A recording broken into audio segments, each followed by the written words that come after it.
الحمد لله رب العالمين والصلاة والسلام على نبينا محمد وعلى آله وأصحابه أجمعين ومن تبعهم بإحسان إلى يوم الدين اما بعد۔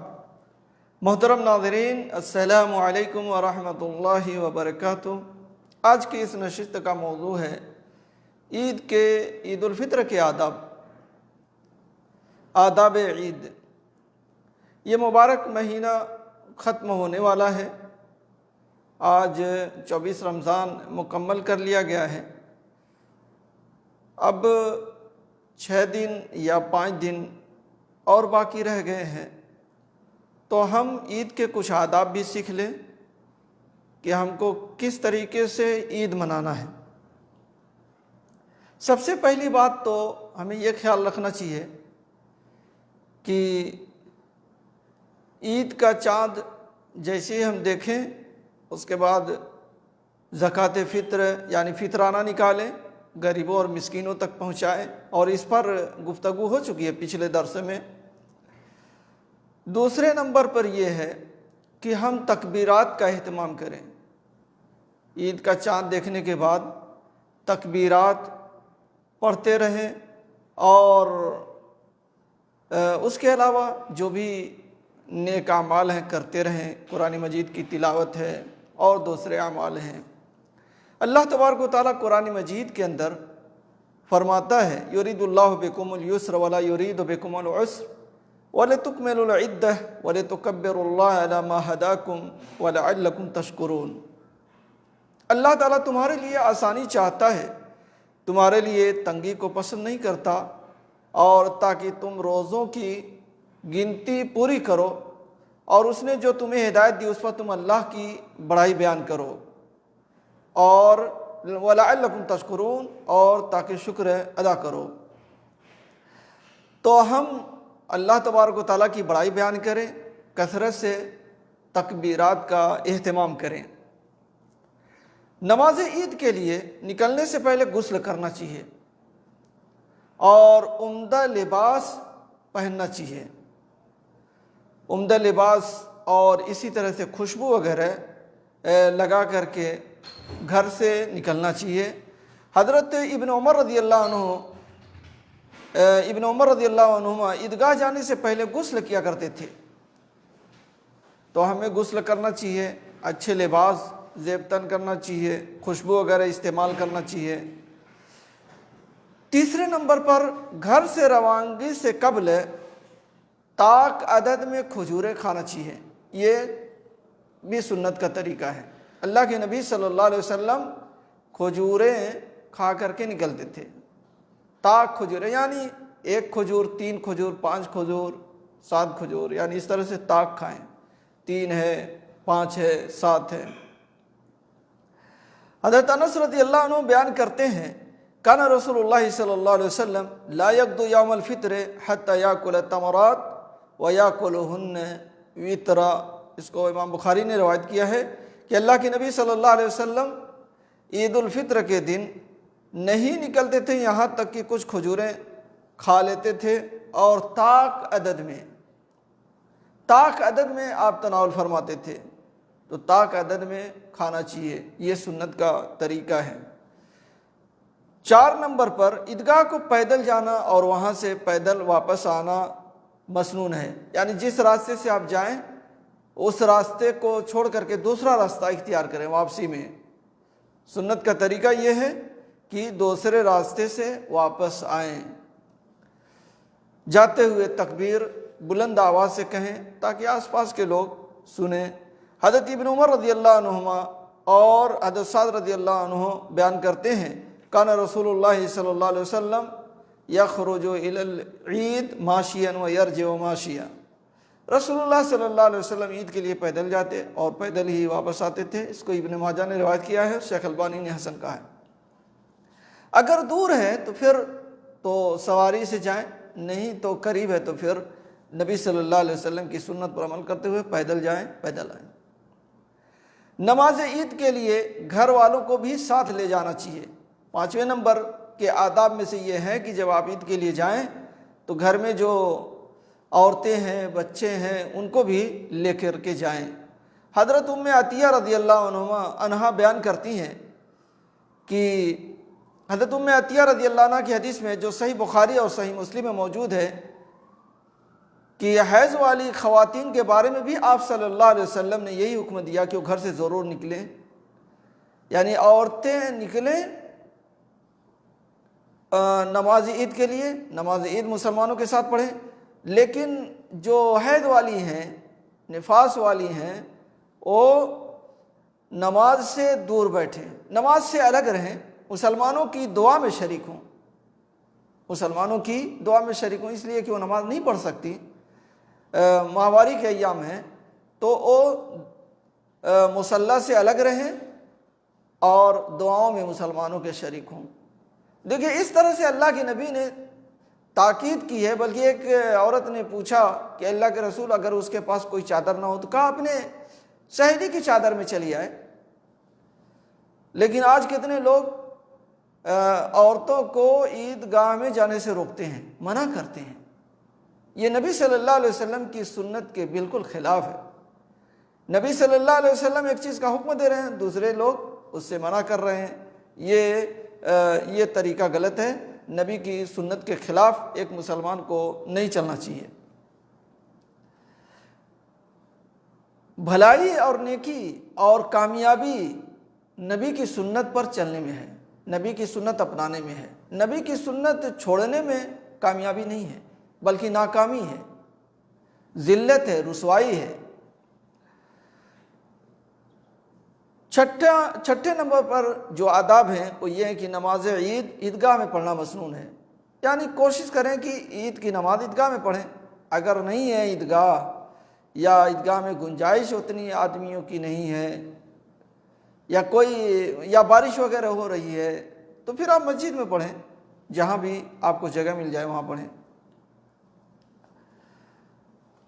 حضرت ابو سعید الخدری رضی اللہ عنہ بیان کرتے ہیں کہ اللہ کے نبی صلی اللہ علیہ وسلم یوم الفطر اور یوم الاضحیٰ کو عیدگاہ میں تشریف لے جاتے تھے، سب سے پہلے نماز عید پڑھاتے، پھر لوگوں کے سامنے آتے جو اپنی صفوں ہی میں بیٹھے ہوتے، آپ انہیں نصیحت کرتے، انہیں وصیت فرماتے اور احکامات دیتے، پھر اگر کوئی وفد روانہ کرنا ہوتا تو اس کے بارے میں فیصلہ کرتے، اور اگر کوئی اور حکم جاری کرنا ہوتا تو جاری فرما کر واپس لوٹ جاتے۔ یہ بخاری مسلم کی روایت ہے۔ ساتواں آداب یہ ہے کہ عیدگاہ کی طرف جاتے ہوئے یہ تکبیرات بار بار پڑھتے رہنا چاہیے، اللہ اکبر اللہ اکبر، لا الہ الا اللہ، اللہ اکبر وللہ الحمد، اللہ اکبر لا الہ الا اللہ، اللہ اکبر وللہ الحمد۔ نبی صلی اللہ علیہ وسلم جب عید الفطر کے دن عیدگاہ کو جاتے تھے تو تکبیرات پڑھتے ہوئے جاتے تھے، اور نماز عید سے فارغ ہونے کے بعد تکبیرات نہیں پڑھتے تھے۔ اسی طرح حضرت عبداللہ بن عمر رضی اللہ عنہ جب گھر سے عیدگاہ کی طرف جاتے تھے تو تکبیرات پڑھتے ہوئے جاتے تھے، اس لیے ہمیں بھی تکبیرات پڑھتے ہوئے جانا چاہیے۔ یہ سلسلہ صحیحہ میں شیخ البانی نے اس کو نقل کیا ہے،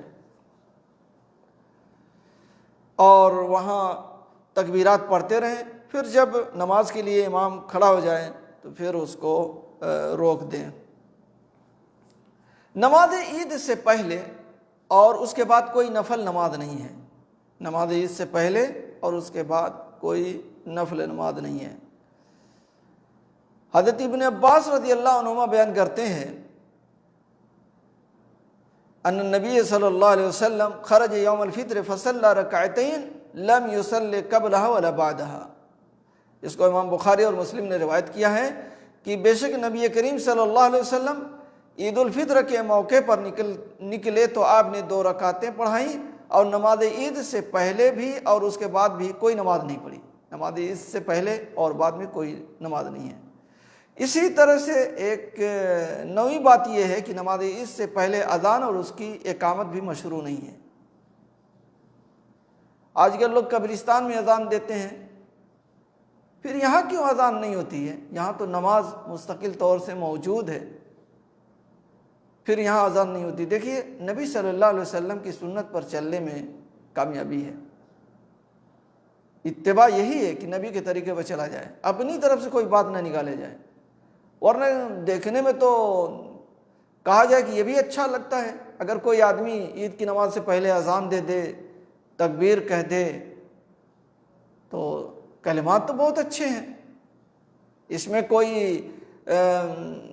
کوئی ایسی چیز نہیں ہے جو نئی ہو، جس کو کبھی نہ کیا گیا ہو، بلکہ ہر نماز میں کیا جا رہا ہے، یہ بھی ایک نماز ہے، لیکن ہم اس لیے نہیں کرتے اس لیے کہ نبی صلی اللہ علیہ وسلم سے ثابت نہیں ہے۔ تو اسی طرح سے قبرستان میں بھی ہے، قبرستان میں اللہ کے نبی صلی اللہ علیہ وسلم نے لوگوں کو دفن کیا، آپ نے نماز پڑھائی، لیکن وہاں پر کسی طرح کی اذان آپ نے نہیں دی، پھر ہمیں بھی اذان نہیں دینا چاہیے۔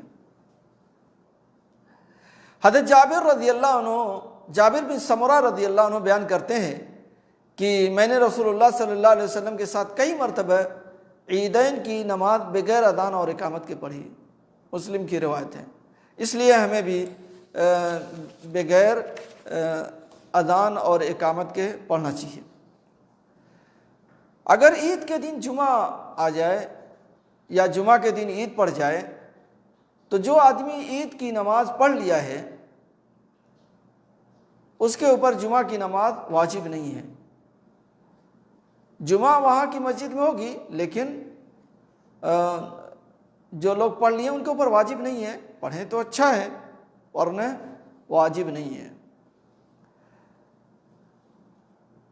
اور اگر عید کے دن یا کہہ لیجئے کہ 29 تاریخ کو اگر کوئی آدمی زوال کے بعد آئے اور بتائے کہ میں نے چاند دیکھا تھا، تو پھر لوگ افطار کریں گے، یعنی روزہ توڑ دیں گے، لیکن نماز اگلے دن پڑھیں گے۔ زوال کے بعد اگر معلوم ہوا ہے تو نماز اگلے دن پڑھیں گے۔ ایک مسئلہ یہ بھی ہے، یا آداب میں سے یہ بھی ہے کہ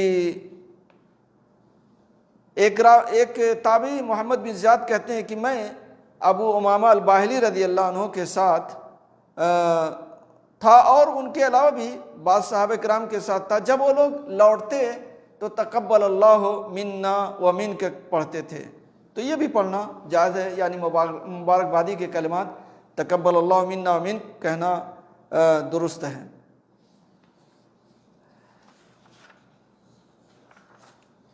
ایک مسئلہ یہ بھی ہے کہ عید کے دن ہمارے یہاں بڑی تعداد میں لوگ قبرستان جاتے ہیں، دیکھنے سے ایسا لگتا ہے کہ یہ کوئی سنت کا عمل ہے، لیکن اس کی کوئی دلیل نہیں ہے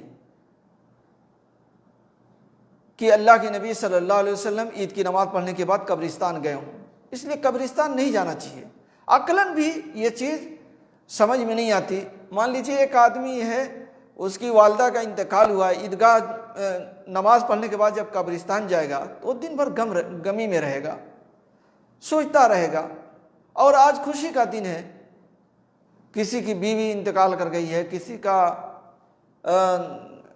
کسی کے اور اقارب ہیں، تو یہ اللہ کے نبی صلی اللہ علیہ وسلم سے ثابت نہیں ہے عید کے دن قبرستان جانا سنت کا عمل ہے، لیکن آپ خاص کر کے عید کے دن نہ جائیں۔ آپ مثلا روزانہ جاتے ہیں، جائیں، لیکن آپ کبھی نہیں جاتے، عید کے دن جاتے ہیں صرف، تو عید کے دن جانا یہ کوئی سنت نہیں ہے، یہ نبی سے ثابت نہیں ہے، بلکہ اگر کوئی اس کو ضروری سمجھتا ہے تو گویا کہ ایک بدعت کا کام کر رہا ہے جو نبی سے ثابت نہیں ہے۔ اسی طرح سے تکبیر جماعی بھی نہیں ہونا چاہیے، یعنی ایک ساتھ سب لوگ مل کر کے تکبیر پڑھیں، ہر کوئی اپنے حساب سے پڑھے، الگ الگ پڑھے۔ یہ چند عید کے دن کے تعلق سے آداب تھے۔ اللہ تبارک و تعالیٰ سے دعا ہے کہ اللہ تعالیٰ ہم لوگوں کو مسائل سمجھنے اور اس پر عمل کی توفیق عطا فرمائے۔ اور چلتے چلتے ایک بات یہ بھی بتا دیا جائے تو بہتر ہوگا، بعض لوگ عید کے دن کپڑا ایسا پہنتے ہیں کہ ٹخنا ان کا ڈھکا ہوا رہتا ہے، ایسا نہیں کرنا چاہیے۔ کپڑے کو درست کر لیں اور ٹخنا وغیرہ کھلا رہنا چاہیے، نیچے کا جو ٹخنا ہے، پیر کی جو دونوں ہڈیاں ہیں نیچے کی، وہ کھلی رہنی چاہیے۔ اور اسی طرح سے لوگ عید کے دن داڑھی خوب مڈوا لیتے ہیں، بالکل اس کو صاف کر لیتے ہیں، یہ بھی صحیح عمل نہیں ہے، نبی کے طریقے کے خلاف ہے۔ جب ہم روزے سے ابھی نکلے ہیں اور روزہ رکھ کر کے ہم نے ایک طریقے سے اللہ تعالیٰ کو ہم نے بتایا کہ اے اللہ تیرے حکم کی پیروی میں، تیرے حکم کی وجہ سے ہم نے حلال چیزوں کو بھی دن میں اپنے اوپر حرام کر لیا تھا، تو پھر اب روزہ جیسی ختم ہوا، رمضان ختم ہوا، جو چیز حرام ہے اس کو ہم کیسے کریں؟ یہ تو کبھی نہیں کرنا چاہیے، لیکن اس موقع پر تو بدرجہ اولا نہیں کرنا چاہیے۔ ابھی آپ روزے سے فارغ ہوئے ہیں اور اس طرح کا عمل کر رہے ہیں۔ اسی طرح سے گانے وغیرہ سننا، فلمیں وغیرہ دیکھنا، ان سب سے ایک مسلمان کو بچنا چاہیے۔ اور اسی طرح سے عورتوں کا بے پردہ ہو کر کے نکلنا، اور یا یہ کہ بہت ہی زینت اختیار کر کے ایسی بغیر برقعے کے، بغیر چادر کے نکلنا، یہ سب درست نہیں ہے۔ ایک مسلمان عورت، ایک مسلمان مرد کو دیکھنا چاہیے کہ اس کے گھر میں کیا ہو رہا ہے۔ اگر اس کی عورتیں اس طرح کا عمل کر رہی ہیں تو اسے روکنا چاہیے، اور عورتوں کو بھی ان سب اعمال سے باز آنا چاہیے، اس لیے کہ یہ بہت بڑا فتنہ ہے۔ اللہ تعالیٰ سے دعا ہے کہ اللہ تعالیٰ ہم کو کہنے سننے سے زیادہ عمل کی توفیق عطا فرمائے، آمین۔ وآخر دعوانا ان الحمد للہ رب العالمین، وصلی اللہ علی نبینا محمد وعلی آلہ واصحابہ اجمعین۔